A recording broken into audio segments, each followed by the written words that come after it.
Welcome to Character Analysis, the podcast where I play internet detective and armchair psychologist to help you identify red flags, navigate tricky social situations, and where I analyze human behavior in real life and in pop culture. So the first topic we're going to cover here is male-centered friends, which is going to lead to, I think, a broader conversation about toxic friends, because we've all either had one or been one at some point in our life. Now, I'm going to start things off with a post that I saw on Reddit in the friendship sub, and I want you to tell me if this story sounds familiar.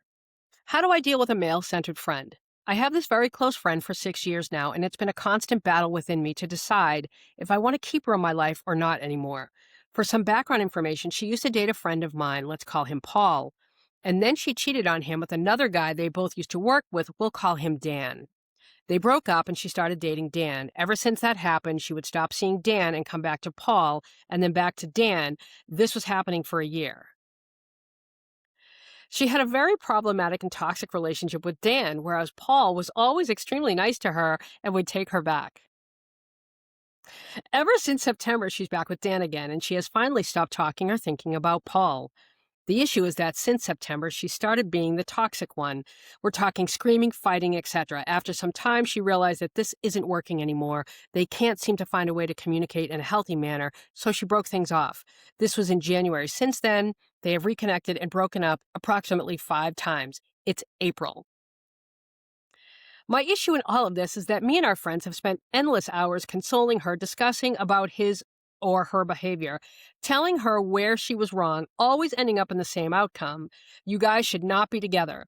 We understand it's hard. Strong feelings exist in abusive relationships that create a strong attachment, and sometimes people simply can't let go. I'm aware that as her friend, what she does in her life does not affect mine at all. It's her choice to do whatever she wants. On the other hand, though, she never actually listens to advice that she asks to receive, and at the end, it seems as if she doesn't really value our efforts to help her. Recently, they got together again, and she kind of kept it to herself. This is where we had an impromptu intervention, and I lashed out, telling her they have a toxic relationship, and she's the only one that doesn't see it.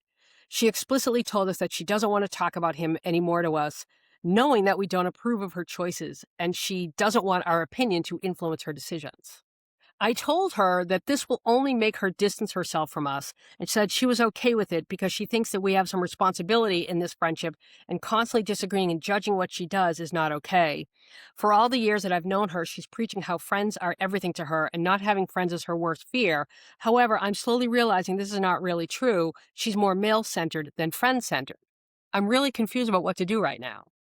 To me, it feels like she has reached the point where she's choosing to give up her friendships, which is a sacrifice she would never make in the past, just to keep breaking her heart with this guy and making the same mistakes without ever learning. At what point does it stop being my responsibility to be there for her? So, Too Long Didn't Read version, this is just Sex in the City in a post, right? Like Dan and Paul are Big and Aiden, and the letter writer is Miranda. Like, I'm not imagining that, right? The scenario depicted in this post is so close to every season of Sex and the City that I'm tempted to think this is a troll. So I'm going to proceed under the presumption that this is a real post. Now, the first thing I think the original poster, the OP, needs to realize is this friend being male-centered is not the core issue. That's just an outlier to the bigger issue. The bigger problem is that the male-centered friend has some pretty deep-rooted issues, possibly, unhealed trauma that is causing her to continuously repeat this pattern with the toxic boyfriend.